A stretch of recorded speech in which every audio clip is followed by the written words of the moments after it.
Praise the Lord. Hallelujah. സ്തോത്രം സ്തോത്രം സ്തോത്രം. കർത്താവിൻ്റെ അതിപരിശുദ്ധമായ തിരുനാമം ഈ അനുഗ്രഹിക്കപ്പെട്ട പ്രഭാതത്തിൽ വാഴ്ത്തപ്പെടുമാറാകട്ടെ. പ്രിയപ്പെട്ട ദൈവമക്കളെ, നമുക്ക് ഒരുമിച്ച് 2020 ഡിസംബർ മാസം 20 ഹല്ലേലൂയ പ്രഭാതത്തിൽ, ആമേൻ, ഞായറാഴ്ച പ്രഭാതത്തിൽ കർത്താവിനെ ആരാധിക്കുവാൻ, സർവശക്തനായ നമ്മുടെ പിതാവിനെ വാഴ്ത്തുവാൻ, സ്തുതിക്കുവാൻ ഒക്കെ നമുക്ക് ലഭിച്ചിരിക്കുന്ന നല്ല അവസരങ്ങൾക്കായിട്ട് നമുക്ക് നന്ദി നിറഞ്ഞ ഹൃദയത്തോടെ നമ്മുടെ പിതാവിന് സ്തോത്രം ചെയ്യാം. ഹല്ലേലൂയ. കരങ്ങളെ ഉയർത്തി സ്തോത്രം പറഞ്ഞാണ്ട് ഹല്ലേലൂയ സ്തോത്രം പറഞ്ഞാണ്ട്, സന്തോഷത്തോടെ സ്തോത്രം പറഞ്ഞാണ്ട്, ആനന്ദത്തോടെ സ്തോത്രം പറഞ്ഞാണ്ട് ഹല്ലേലൂയ. കഴിഞ്ഞ പകൽക്കാലം മുഴുവൻ നമ്മുടെ കർത്താവ് നമ്മളെ കാത്തുപരിപാലിച്ചു. ഹല്ലേലൂയ. കഴിഞ്ഞ ആമേൻ രാത്രിയിൽ നല്ല ഉറക്കം നിന്ന് നമ്മളെ അനുഗ്രഹിച്ചു. കരമുയർത്തി സ്തോത്രം പറ. സ്തോത്രം പിതാവേ. കഴിഞ്ഞ പകൽക്കാലത്തിനായിട്ട് സ്തോത്രം, കഴിഞ്ഞ രാത്രിക്കായിട്ട് സ്തോത്രം. ആരോഗ്യത്തോടെ, സൗഖ്യത്തോടെ, സമാധാനത്തോടെ, സന്തോഷത്തോടെ ഈ പ്രഭാതത്തിൽ ഉണർന്ന കർത്താവിനെ ആരാധിപ്പാൻ കർത്താവ് ഒരുക്കി തന്ന അവസരത്തിനായിട്ട് നന്ദി പറഞ്ഞാട്ടെ. സ്തോത്രം സ്തോത്രം സ്തോത്രം സ്തോത്രം സ്തോത്രം സ്തോത്രം സ്തോത്രം സ്തോത്രം സ്തോത്രം പിതാവേ. സ്തോത്രം പിതാവേ. സ്തോത്രം പിതാവേ. സ്തോത്രം സ്തോത്രം സ്തോത്രം സ്തോത്രം സ്തോത്രം. ഹല്ലേലൂയ. സന്തോഷത്തോടെ സ്തോത്രം പറ. ഈ പകൽക്കാലം നമ്മളെ ജയകരമായി നടത്തുന്ന കർത്താവിന്, ആമേൻ, ക്ഷേമത്തോടെ പുലർത്തുന്ന കർത്താവിന്, കൈപിടിച്ച് നടത്തുന്ന കർത്താവിന് നന്ദി പറഞ്ഞാട്ടെ. ഹല്ലേലൂയ. സ്തോത്രം സ്തോത്രം സ്തോത്രം. എൻ മനമേ യഹോവയെ വാഴ്ത്തുക, എൻ്റെ സർവാന്തരംഗമേ അവൻ്റെ വിശുദ്ധ നാമത്തെ വാഴ്ത്തുക. എൻ മനമേ യഹോവയെ വാഴ്ത്തുക, അവൻ്റെ ഉപകാരങ്ങൾ ഒന്നും മറക്കരുത്. നമുക്ക് ഒരുമിച്ച് ഈ പ്രഭാതത്തിൽ കർത്താവിനെ ആരാധിക്കുവാനും സ്തുതിക്കുവാനും അവസരം ലഭിച്ചതിനായിട്ട് കരങ്ങളെ ഉയർത്തി ശക്തമായിട്ട് ഹല്ലേലൂയ പറഞ്ഞു. Hallelujah hallelujah hallelujah. സങ്കീർത്തനക്കാരൻ പറയുക, 118 സങ്കീർത്തനം അതിൻ്റെ ആരംഭവാക്യത്തിൽ പറയുന്നു, യഹോവയ്ക്ക് സ്തോത്രം ചെയ്യുവീൻ, അവൻ നല്ലവനല്ലോ, അവൻ്റെ ദയ എന്നേക്കുമുള്ളത്. ആമേൻ. 4 ഭാഗം പറഞ്ഞു, അവൻ്റെ ദയ എന്നേക്കുമുള്ളതെന്ന് യഹോവ ഭക്തർ പറയട്ടെ. 5, ഞാൻ ഞെരുക്കത്തിൽ ഞാൻ യഹോവയെ വിളിച്ചപേക്ഷിച്ചു, യഹോവ ഉത്തരമരുളി എന്നെ വിശാല സ്ഥലത്താക്കി.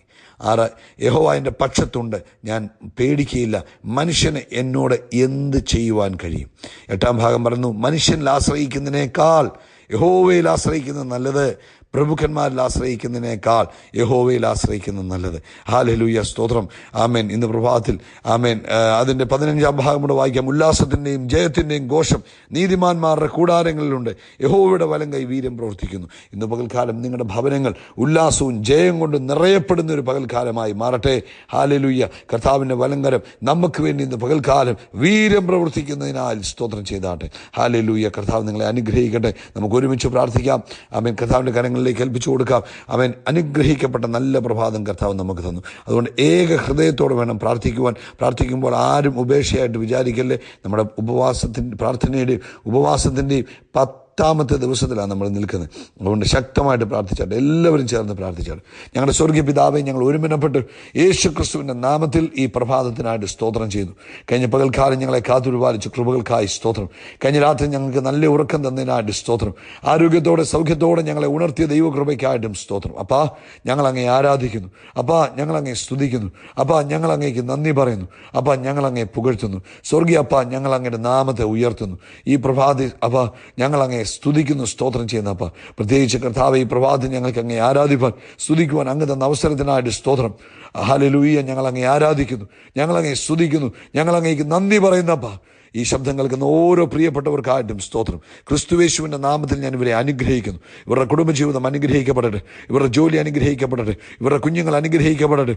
ഇവരെല്ലായിടത്തും നന്മ അനുഭവിക്കുവാൻ കർത്താവെ അങ്ങ് ഇടവരുത്തുന്ന കൃപകൾക്കായി സ്തോത്രം. പ്രത്യേകിച്ച് ഇന്ന് പ്രഭാതി രോഗികളായി ആരെങ്കിലും ഉണ്ടെങ്കിൽ യേശു ക്രിസ്തുവിൻ്റെ നാമത്തിൽ അവരുടെ മേൽ സൗഖ്യത്തിൻ്റെ കരം ചലിച്ചുകൊണ്ടിരിക്കുന്നതിനായിട്ട് സ്തോത്രം. പൂർണ്ണ സൗഖ്യം യേശു ക്രിസ്തുവിൻ്റെ നാമത്തിൽ തൻ്റെ കുഞ്ഞുങ്ങളുടെ മേൽ ഇറങ്ങി വന്നിരിക്കുന്നതിനായിട്ട് സ്തോത്രം. മൂത്രം പോകുമ്പോൾ ബുദ്ധിമുട്ടിനാൽ ഭാരപ്പെടുന്ന പ്രിയപ്പെട്ടവർക്ക് വേണ്ടി പ്രാർത്ഥിക്കുന്നു. യേശു ക്രിസ്തുവിൻ്റെ നാമത്തിൽ സൗഖ്യമാകട്ടെ. യൂറിനറിയിൽ ഉള്ള എല്ലാ ഇൻഫെക്ഷനുകളും യേശു ക്രിസ്തുവിൻ്റെ നാമത്തിൽ സൗഖ്യമാകട്ടെ. സ്റ്റോണുകൾ യേശുവിൻ്റെ നാമത്തിൽ പൊടിഞ്ഞു മാറട്ടെ. ഹല്ലേലൂയ. അത്ഭുതകരമായ തടസ്സങ്ങൾ യേശുവിൻ്റെ നാമത്തിൽ മാറട്ടെ. ആമേൻ. യൂറിൻ പോകുമ്പോൾ തടസ്സങ്ങൾ യേശുവിൻ്റെ നാമത്തിൽ മാറട്ടെ. ഇന്ന് പകൽക്കാലം കർത്താവ് അത്ഭുതം ചെയ്തിരിക്കുന്നതിനായിട്ട് സ്തോത്രം. പ്രോസ്ട്രേറ്റ് ഗ്ലാൻഡിനോടുള്ള ബന്ധത്തിൽ യേശുവിൻ്റെ നാമത്തിൽ അത്ഭുതകരമായ സൗഖ്യം വ്യാപരിക്കട്ടെ. അത്ഭുതകരമായ സൗഖ്യം യേശു ക്രിസ്തുവിൻ്റെ നാമത്തിൽ വ്യാപരിച്ചിരിക്കുന്നതിനായിട്ട് നന്ദി. പ്രാർത്ഥന കേട്ട കർത്താവിന് സ്തോത്രം. കർത്താവെ, ജോലിയില്ലാതെ ഭാരപ്പെടുന്നവർക്ക് വിടുതൽ കൊടുക്കണമേ. തക്ക സമയത്ത് വഴിയും വാതിലും തുറന്നു കൊടുക്കണമേ. ബിസിനസ്സുകളെ കർത്താവ് അനുഗ്രഹിക്കണമേ. കർത്താവെ, അതുപോലെ കർത്താവെ, ആമേൻ, കുടുംബത്തിനകത്ത് മറ്റു ഭാരങ്ങളാൽ പ്രയാസങ്ങളാൽ കഴിയുന്നവരെ അങ്ങ് യഥാസ്ഥാനപ്പെടുത്തുന്ന ദൈവമാകിയാൽ സ്തോത്രം. പ്രത്യേകിച്ച് ഇന്ന് പകൽക്കാലം ഞങ്ങൾ ഒരുമിച്ച് പ്രാർത്ഥിക്കുന്നു. ദൈവത്തിൻ്റെ കരം തന്നെ കുഞ്ഞുങ്ങൾക്ക് വേണ്ടി ചലിക്കണം. സ്പെഷ്യലി ഈ കർത്തൃ ദിവസം ലോകമെമ്പാടും നടക്കുന്ന പ്രാർത്ഥനയും ആരാധനയും കർത്താവ് അനുഗ്രഹിക്കണം. എല്ലായിടത്തും വലിയ ദൈവമഹത്വം വ്യാപരിക്കണം. അഭിഷിക്തന്മാർ യേശു ക്രിസ്തുവിൻ്റെ നാമത്തിൽ അനുഗ്രഹിക്കപ്പെടട്ടെ. എല്ലാ സഭകളിലും കർത്താവ്, എല്ലാ ഏരിയകളിലും, എല്ലാ ദേശങ്ങളിലും ദൈവിക പ്രവൃത്തി നടക്കട്ടെ. കർത്താവിൻ്റെ കൃപ കൊണ്ട് തൻ്റെ ദാസന്മാരെ നിറയ്ക്കണമേ, തൻ്റെ ദാസിമാരെ നിറയ്ക്കണമേ. പരിശുദ്ധാത്മ ശക്തി കൊടുത്തവരെ നിറയ്ക്കുന്ന കൃപകൾക്കായി സ്തോത്രം. അത്ഭുതകരമായ ശുശ്രൂഷ ഇന്ന് ഈ കർത്തൃ ദിവസത്തിൽ വെളിപ്പെടുന്നതിനായിട്ട് സ്തോത്രം. പ്രാർത്ഥന കേട്ട കൃപകൾക്ക് നന്ദി. യേശു ക്രിസ്തുവിൻ്റെ നാമത്തിൽ തന്നെ ചേർന്ന് ആമീൻ പറഞ്ഞാട്ട് ആമേൻ, ആമേൻ, ആമേൻ. കർത്താവ് നിങ്ങളെ അനുഗ്രഹിക്കട്ടെ. പ്രത്യേകിച്ച് ഉപവാസത്തിൻ്റെ 10ാമത്തെ ദിവസമാണെന്ന് ഇന്ന് നമുക്ക് വായിക്കുവാനായിട്ട് ക്രമീകരിക്കപ്പെട്ടിരിക്കുന്ന വേദഭാഗം എന്ന് പറയുന്നത് മർക്കോസിൻ്റെ സുവിശേഷം 14, 15, 16, അപ്പോസ്തലപ്രവൃത്തി 13, എഫേഷ്യൻസ് ചാപ്റ്റർ 1 മുതൽ 6 വരെയുള്ള അധ്യായങ്ങൾ, വെളിപ്പാടിൻ്റെ പുസ്തകം 10ാം അധ്യായം. ഇത്രയും അധ്യായങ്ങളാണ് ഇന്ന് നമ്മൾക്ക് വായിക്കുവാനുള്ളത്. നിശ്ചയമായിട്ടും മറക്കാതെ വായിക്കുക. അത് നിങ്ങളുടെ ജീവിതത്തിൽ അനുഗ്രഹത്തിന് കാരണമാകും. കരങ്ങളെ ഉയർത്തി കർത്താവിന് ഒന്നുകൂടെ സ്തോത്രം പറഞ്ഞ് ഹല്ലേലൂയ, ആമേൻ. നമുക്ക് വൈകിട്ട് എല്ലാ ദിവസവും ഈ പ്രാർത്ഥനയുടെ ഉപവാസത്തിൻ്റെയും ദിവസങ്ങളിൽ സൂമിലൂടെ നമുക്ക് മീറ്റിംഗ് കൊണ്ട് പങ്കെടുക്കുക. അത് നിങ്ങളുടെ ജീവിതത്തിൽ അനുഗ്രഹമാകും. നിങ്ങൾക്ക് സൂമിൻ്റെ ലിങ്ക് കിട്ടുന്നില്ലെങ്കിൽ ഈ മെസ്സേജ് അയച്ചു തരുന്ന വ്യക്തിക്ക് നിങ്ങൾ സന്ദേശം അയച്ചിട്ട് പറഞ്ഞു ഞങ്ങൾക്ക് കൂടെ ലിങ്ക് വേണമെന്ന് പറഞ്ഞു. നിശ്ചയമായിട്ടും നിങ്ങൾക്ക് ലിങ്ക് കിട്ടിയിരിക്കും കേട്ടോ. കർത്താവ് അനുഗ്രഹിക്കട്ടെ. നമുക്ക് ഒരുമിച്ച് കർത്താവിനെ വീണ്ടും സ്തുതിക്കാം. നമ്മൾ ദൈവവചനം കേൾക്കാൻ പോവുകയാണ്. മർക്കോസിൻ്റെ സുവിശേഷം 11ാം അധ്യായം അതിൻ്റെ 23ാമത്തെ വാക്യമാണ് നമ്മളിന്ന് വായിക്കുവാൻ ആഗ്രഹിക്കുന്നത്. Mark chapter 11 verse 23. ആരെങ്കിലും തൻ്റെ ഹൃദയത്തിൽ സംശയിക്കാതെ താൻ പറയുന്നത് സംഭവിക്കും എന്ന് വിശ്വസിച്ചും കൊണ്ട് ഈ മലയോട് നീങ്ങി കടലിൽ ചാടി പോക എന്നു പറഞ്ഞാൽ അവൻ പറഞ്ഞതുപോലെ സംഭവിക്കും എന്ന് ഞാൻ സത്യമായിട്ട് നിങ്ങളോട് പറയുന്നു. ഇത് വായിച്ചപ്പം ഇതിൻ്റെ കോണ്ടെക്സ്റ്റ് നമ്മളൊന്ന് ചിന്തിക്കുമ്പോൾ, യേശു ശിഷ്യന്മാരോടെ ഒരു വഴിയെ കടന്നു പോവുക. അപ്പം നല്ല ഇലയുള്ള ഒരു ഇത് കണ്ടു. എന്താ അതിന് പറയുക? അത്തിവൃക്ഷം കണ്ടു. ഈ അത്തിവൃക്ഷം കണ്ടപ്പം അവൻ ഇലയുള്ളൊരു അത്തിവൃക്ഷം ദൂരത്ത് നിന്ന് കണ്ടു. അവൻ അതിൽ വല്ലതും കണ്ടു കിട്ടുമോ എന്ന് വെച്ച് ചെന്നു. അതിനരികെ എത്തിയപ്പോൾ ഇലയല്ലാതെ ഒന്നും കണ്ടില്ല. ഇത് അത്തിപ്പഴത്തിൻ്റെ കാലമല്ലാഞ്ഞു. അവൻ ഇതിനോട് അത്തിവൃക്ഷത്തോടെ ഇനി നിങ്കിൽ നിന്ന് എന്നേക്കും ആരും ഫലം തിന്നാതിരിക്കട്ടെ എന്ന് പറഞ്ഞു. അത് ശിഷ്യന്മാർ കേട്ടു. അപ്പോൾ ഇങ്ങനൊരു വാക്ക് കർത്താവ് പുറപ്പെടുവിച്ചിട്ടാണ് കർത്താവ് യാത്ര ചെയ്യുന്നത്. പിന്നെ കർത്താവ് മുന്നോട്ട് പോയി പല ആലയത്തിൽ പോയി ഉപദേശിച്ചു. ആലയത്തെക്കുറിച്ചൊക്കെ പറഞ്ഞു. എന്നിട്ട് രാവിലെ അവർ കടന്നു പോരുമ്പോൾ, പിന്നെ പ്രഭാതത്തിൽ ഈ വൃക്ഷത്തിൻ്റെ അരികിലൂടെ വീണ്ടും കടന്നു പോരുമ്പോൾ 20ാമത്തെ വാക്യം പറയുന്നു, അത്തിവൃക്ഷം വേരോടെ ഉണങ്ങിപ്പോയത് കണ്ടു. അപ്പം കർത്താവ് പറഞ്ഞു, ഇതെനി നീ ഇനി ആർക്കും ഫലം കൊടുക്കണ്ട, ഒരു നാളും ഫലം കൊടുക്കണ്ട, എന്നേക്കും ഫലം കൊടുക്കണ്ട എന്ന് പറഞ്ഞു പോന്നിട്ട് തിരിച്ച് പിറ്റേ ദിവസം അതിൽ രാവിലെ ചെല്ലുമ്പോൾ അത്തിവൃക്ഷം എന്ത് പറ്റി? വേരോടെ ഉണങ്ങിപ്പോയി. വേരോടെ ഉണങ്ങിപ്പോവാന്ന് പറഞ്ഞാൽ വേര് നിന്നാൽ പിന്നെയും കായ്ച്ച് ചിലപ്പം സാധ്യതയുണ്ട് ഉണ്ടാകാൻ. അതുകൊണ്ട് യേശു പറഞ്ഞ വാക്കനുസരിച്ച് അത്തിവൃക്ഷം എങ്ങനെ ഉണങ്ങിപ്പോയി? വേരോടെ ഉണങ്ങിപ്പോയി. അപ്പോഴാണ് പത്രോസിന് ഓർമ്മ വന്നു. ശരിക്കും പറഞ്ഞാൽ ഇവർ വിചാരിച്ചു കർത്താവ് ഒരു ചുമ്മാ അതൊന്ന് പറഞ്ഞിട്ട് പോയതാ എന്നേ ഇവർ വിചാരിച്ചുള്ളൂ. അത്തിവൃക്ഷം ഉണങ്ങുമെന്ന് ഇവർ വിചാരിച്ചില്ല. ഇവർ തിരിച്ചു വന്ന് ഇത് കണ്ടപ്പോഴാണ് പത്രോസിന് ഓർമ്മ വരുന്നത്. എന്നിട്ട് പെട്ടെന്ന് പറഞ്ഞു, റബി, നീ ശപിച്ച അത്തി ഉണങ്ങിപ്പോയല്ലോ എന്ന് അവനോട് പറഞ്ഞു. അവരോട് പെട്ടെന്ന് യേശുവിനോട് പറഞ്ഞു, കർത്താവേ, ഗുരു, നീ അങ്ങോട്ട് പോയപ്പം പറഞ്ഞില്ലേ ഈ അത്തിവൃക്ഷം ഇനി ഫലം തരണ്ടാന്ന്, താണ്ടെ ഉണങ്ങിപ്പോയല്ലോ എന്ന് പറഞ്ഞു. ഉടനെ യേശു അവരോട് പറഞ്ഞത്, ദൈവത്തിൽ വിശ്വാസമുള്ളവരായിരിപ്പീൻ. എന്നിട്ടാണ് പറയുന്നത്, ആരെങ്കിലും തൻ്റെ ഹൃദയത്തിൽ സംശയിക്കാതെ. ഈ ആരെങ്കിലും എന്ന പദം പറയുമ്പോൾ ഇംഗ്ലീഷിൽ പറഞ്ഞിരിക്കുന്നത് എന്തുവാ? ഹൂ സോ എവർ, ആരെങ്കിലും, അതായത് ഞാനോ നിങ്ങളോ, ആര് യേശുക്രിസ്തുവിൽ വിശ്വസിച്ച ഞാനോ നിങ്ങളോ ആരും ആയിക്കോട്ടെ, ഹൃദയത്തിൽ സംശയിക്കാതെ. അപ്പം നമ്മളൊരു വാക്ക് പറയുമ്പോൾ നമ്മുടെ ഹൃദയത്തിൽ സംശയം ഉണ്ടാകാൻ പാടില്ല. യേശു അങ്ങനെയൊക്കെ പറഞ്ഞപ്പോഴും പത്രോസൊന്നും ചിന്തിച്ചില്ല ഇത് ഉണങ്ങിപ്പോകുന്നു. പക്ഷേ യേശുവിൽ നല്ല ഉറപ്പായിരുന്നു. ഞാൻ പറഞ്ഞു ഇനി ഇത് ഫലം കായ്ക്കണ്ട, ഇനി ഇത് ഫലം പുറപ്പെടുവിക്കത്തില്ല എന്ന് യേശുവിന് നല്ല ഉറപ്പായിരുന്നു. അതാണ് ഹൃദയത്തിൽ സംശയിക്കാതെ താൻ പറയുന്നത്. അപ്പം ഹൃദയത്തിൽ സംശയിക്കാതിരുന്നാൽ മാത്രം പോരാ, പറയുകയും വേണം. താൻ പറയുന്നത് ആ പദം ഓർത്തോണേ, അവനവൻ പറയുന്ന പദം. ഹൃദയത്തിൽ സംശയിക്കാതെ അവനവൻ പറയുന്നത് സംഭവിക്കും എന്ന് വിശ്വസിച്ചുകൊണ്ട്. അപ്പം ഞാനൊരു കാര്യം നിങ്ങളെ നോക്കി നിങ്ങൾ അനുഗ്രഹിക്കപ്പെടുമെന്ന് പറയുമ്പോൾ ഞാൻ നല്ല ഉറപ്പോടാണ് പറയുന്നത്, നിങ്ങൾ അനുഗ്രഹിക്കപ്പെടും, നിങ്ങൾ സൗഖ്യമാകുമെന്ന് ഞാൻ പറയുമ്പോൾ എൻ്റെ ഹൃദയത്തിൽ നല്ല ഉറപ്പാണ്, യേശു ക്രിസ്തുവിൻ്റെ നാമത്തിൽ നിങ്ങളുടെ മേൽ സൗഖ്യം വരുമെന്ന് വിശ്വസിച്ചുകൊണ്ട് വേണം പറയാം ഈ മലയോട്. അപ്പം നിങ്ങളുടെ മുമ്പിൽ നിൽക്കുന്ന പ്രശ്നം എന്താണോ അത് മല പോലെ വലുതായാലും ആ മലയെ കാണിക്കുന്നത് വലിയ പ്രശ്നത്തെയാണ് കാണിക്കുന്നത്. നിങ്ങളുടെ പ്രശ്നം വലിയ മലയുടെ അത്ര ഉണ്ടോ, മലയോളം വലുതാണോ, മലയോടെ ആ പ്രശ്നത്തോടെ ചൂണ്ടിയിട്ട് പ്രശ്നത്തിൻ്റെ പേര് പറഞ്ഞിട്ട് അതുകൊണ്ട് അവന് നീങ്ങി കടലിൽ ചാടി പോക എന്ന് പറഞ്ഞാൽ, വീണ്ടും അവിടെ പറയുക, നീ പറയണം. ആദ്യം ഒന്ന് പറഞ്ഞാൽ പിന്നെയും പറഞ്ഞാൽ അവൻ പറഞ്ഞതുപോലെ. ആര് പറഞ്ഞതുപോലെ?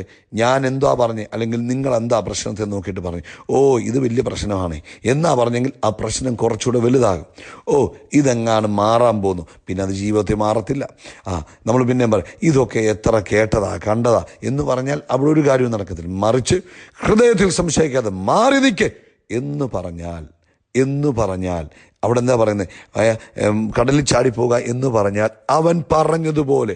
ആര് പറഞ്ഞതുപോലെ? ആരാ ഹൃദയത്തിൽ സംശയിക്കാതെ വിശ്വാസത്തോടെ പറഞ്ഞത്? ആ പറഞ്ഞതുപോലെ എന്തു ചെയ്യും? സംഭവിക്കും. കരമുയർത്തി ഹല്ലേലൂയ പറഞ്ഞു. എന്തു പറഞ്ഞോ അത് സംഭവിക്കും. എങ്ങനെ പറയണം? ഹൃദയത്തിൽ സംശയിക്കാതെ. രോഗത്തെ നോക്കിയിട്ട് പറയണം, കുഞ്ഞുങ്ങളുടെ വിഷയങ്ങളെ നോക്കിയിട്ട് പറയണം, ആമേൻ. സാഹചര്യങ്ങളെ നോക്കിയിട്ട് പറയണം, ആമേൻ. നിങ്ങളുടെ ബിസിനസ്സുകളെ നോക്കിയിട്ട് പറയണം, നിങ്ങളുടെ ശരീരത്തെ നോക്കിയിട്ട് പറയണം, ദേശത്തെ നോക്കിയിട്ട് പറയണം. സംശയിക്കാതെ പറയണം. ഹൃദയത്തിൽ സംശയിക്കാതെ അയ്യോ ഇത് നടക്കുമോ, അയ്യോ ഞാൻ പറഞ്ഞാൽ നടക്കുമോ എന്ന് തോന്നാതെ, ഹൃദയത്തിൽ സംശയിക്കാതെ ഒറ്റ വാക്ക് പറഞ്ഞാൽ മതി. എങ്ങനെ പറയണം? സംശയിക്കാതെ പറയണം. പറഞ്ഞതുപോലെ സംഭവിക്കും. എന്നിട്ട് യേശു അടുത്ത പദം വളരെ വ്യക്തമായിട്ട് പറയും, എന്ന് ഞാൻ സത്യമായിട്ട്.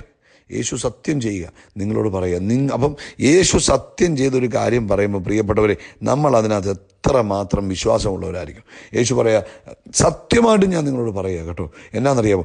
നിങ്ങളുടെ ഹൃദയത്തിൽ സംശയിക്കാതെ ഈ മലയോട് മാറി കടലിൽ ചാടിപ്പോവുക എന്ന് പറഞ്ഞാൽ, ആരെങ്കിലും പറഞ്ഞാൽ മതി. ഹൃദയത്തിൽ സംശയിക്കാത്ത ആൾ പറയണം, വിശ്വാസമുള്ളവർ പറയണം, ആമേൻ. അല്ലാതെ ചുമ്മാതെ വഴിയെ പോകുന്നവർ പറഞ്ഞാൽ പറ്റത്തില്ല. വിശ്വാസമുള്ളവർ പറയണം.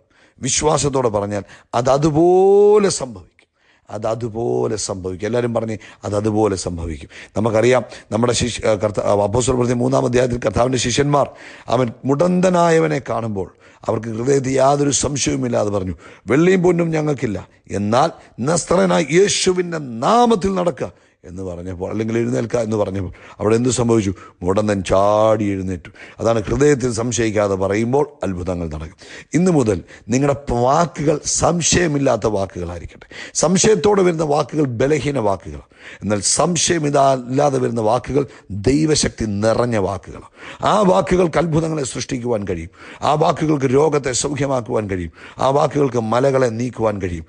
ആ വാക്കുകൾക്ക് നിങ്ങളുടെ സാഹചര്യങ്ങളെ അനുകൂലമാക്കി മാറ്റുവാൻ കഴിയും. ആ വാക്കുകൾക്ക് ഇല്ലാത്തതിനെ ഉള്ളതുപോലെ വിളിച്ചു വരുത്തുവാൻ കഴിയും.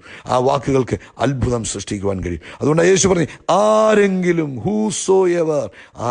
അതിനകത്ത് നിങ്ങളുമുണ്ട്, ഞാനുമുണ്ട്. അതുകൊണ്ട് ഇന്നു മുതൽ നിങ്ങളുടെ ഹൃദയം വിശ്വാസത്താൽ നിറഞ്ഞു. അപ്പം ചോദിക്കും, എങ്ങനെ വിശ്വാസം വർദ്ധിക്കും? യേശുവിൻ്റെ കൂടെ നടക്കുക, യേശുവിൻ്റെ വചനം വായിക്കുക, യേശുവിൻ്റെ സന്ദേശങ്ങൾ കേൾക്കുക, യേശുവിനോട് കൂടെ ചേർന്നിരിക്കുക.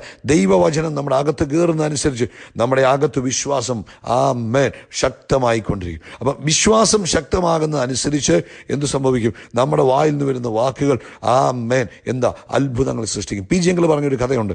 അങ്കിളിന് ഡയബറ്റിസ് ഉണ്ടെന്നും അല്ലെങ്കിൽ രക്തത്തിനകത്ത് ഷുഗർ ഉണ്ടെന്ന് പറഞ്ഞു കഴിഞ്ഞപ്പോൾ അദ്ദേഹം വീടിൻ്റെ പുറകിലുള്ള മരത്തിന് കൈമാറി എന്ന് പറയും. ആദ്യം പറഞ്ഞിട്ടൊന്നും സംഭവിച്ചില്ല, രണ്ടാമത് പറഞ്ഞിട്ടൊന്നും സംഭവിച്ചില്ല, എന്നും പോയി ബ്ലഡ് ചെക്ക് ചെയ്യിപ്പിച്ചു. പക്ഷെ വിശ്വാസത്തോടെ ശരീരത്തിൽ നിന്ന് പറഞ്ഞു, ഈ എൻ്റെ ശരീരത്തിലുള്ള ഷുഗർ പഞ്ചസാരയുടെ അളവ് ഈ മരത്തിലേക്ക് ഞാൻ കൈമാറുക എന്ന് പറഞ്ഞു. അവസാനം മരം ഉണങ്ങിപ്പോയി, ഷുഗർ നോർമലായി. പ്രിയപ്പെട്ടവരെ, അദ്ദേഹം ഇപ്പോഴും ജീവനോട് ഇരിപ്പുണ്ട്, നിങ്ങൾക്ക് ചോദിക്കാം. അപ്പം ഇതാണ് വിശ്വാസത്തിൻ്റെ വാക്കുകൾ അത്ഭുതങ്ങളെ സൃഷ്ടിക്കും. ഹൃദയത്തിൽ സംശയിക്കാതെ വിശ്വാസത്തോടെ സംസാരിക്കുക. നിങ്ങളുടെ കുഞ്ഞുങ്ങളുടെ ഭാവിയെ നോക്കി വിശ്വാസത്തോടെ പറ. നിങ്ങളുടെ ശരീരത്തെ നോക്കി വിശ്വാസത്തോടെ പറ. നിങ്ങളുടെ കുടുംബത്തിൻ്റെ സ്ഥിതിയെ നോക്കി വിശ്വാസത്തോടെ പറ. നിങ്ങളുടെ സാമ്പത്തിക സ്ഥിതിയെ നോക്കി വിശ്വാസത്തോടെ അത്ഭുതങ്ങൾ പറ. നിങ്ങളുടെ വായിൽ നിന്ന് വരുന്ന വാക്കുകൾ അതെല്ലാം നീക്കിക്കളയും. നിങ്ങൾ വിശ്വാസത്തോടെ പറയാമെങ്കിൽ അത്ഭുതങ്ങൾ സൃഷ്ടിക്കപ്പെടും. ഹല്ലേലൂയ. അതാണ് ദൈവമക്കളെ നമ്മുടെ നാവിൻ്റെ അധികാരമെന്ന് പറയുന്നത്. ജീവൻ്റെയും മരണത്തിൻ്റെയും അധികാരം നാവിലായിരിക്കുന്നു. വിശ്വാസത്തോടെ ഹൃദയത്തിൽ സംശയിക്കാതെ ആരെങ്കിലും പറഞ്ഞാൽ മതി, അവിടെ അത്ഭുതം നടക്കും. അതുകൊണ്ട് ഇന്നു മുതൽ വിശ്വാസത്തോടെ സംസാരിക്കണം. ഒരു പ്രശ്നം വന്നാൽ ഉടനെ ഉയ്യോ എന്തൊരു വലിയ പ്രശ്നം, അങ്ങനല്ല. വിശ്വാസത്തോടെ ഈ വാക്ക് ഓർമ്മ വരണം. വിശ്വാസത്തോടെ ഹേ പ്രശ്നമേ, പ്രശ്നത്തിൻ്റെ പേരെന്നാന്ന് പറഞ്ഞിട്ട് നിന്നോട് ഞാൻ കൽപ്പിക്കുന്നു മാറിപ്പോ എന്ന് പറഞ്ഞാൽ, നിങ്ങൾ ഹൃദയത്തിൽ സംശയിക്കാതെ പറഞ്ഞെങ്കിൽ അത് സംഭവിക്കുമെന്ന് യേശു സത്യം ചെയ്ത് പറഞ്ഞിട്ടുണ്ട്. അതുകൊണ്ട് ധൈര്യമായിട്ട് പറഞ്ഞാട്ടെ കേട്ടോ. ഇന്നു മുതൽ നിങ്ങളുടെ വാക്കുകൾ പവർഫുള്ളായി മാറട്ടെ. അനാവശ്യ വാക്കുകൾ പറയല്ലേ, പവർഫുള്ളായിട്ടുള്ള വാക്കുകൾ പറയുക. ഇന്ന് പകൽക്കാലം കർത്താവ് നിങ്ങളെ ധാരാളമായിട്ട് അനുഗ്രഹിക്കട്ടെ. ആരോ എന്തെങ്കിലുമൊക്കെ ഒന്ന് പറയണം ഇന്ന് പകൽക്കാലം കേട്ടോ. സാഹചര്യം ദൈവം തരും, പറയാനുള്ള സാഹചര്യം പറഞ്ഞാട്ടെ. കർത്താവ് അത്ഭുതങ്ങളെ ചെയ്യുന്ന കാണുവാൻ നിങ്ങളുടെ കണ്ണുകൾക്ക് ഇന്ന് പകൽക്കാലം കർത്താവ് ഭാഗ്യം തരും. കർത്താവ് അനുഗ്രഹിക്കട്ടെ. We are shining by the power of holy spirit. God bless you. Amen. വൈകിട്ട് മീറ്റിങ്ങിൽ പങ്കെടുക്കണം. ബൈബിൾ വായിക്കാൻ മറക്കരുത്. കർത്താവ് അനുഗ്രഹിക്കട്ടെ. സ്തോത്രം.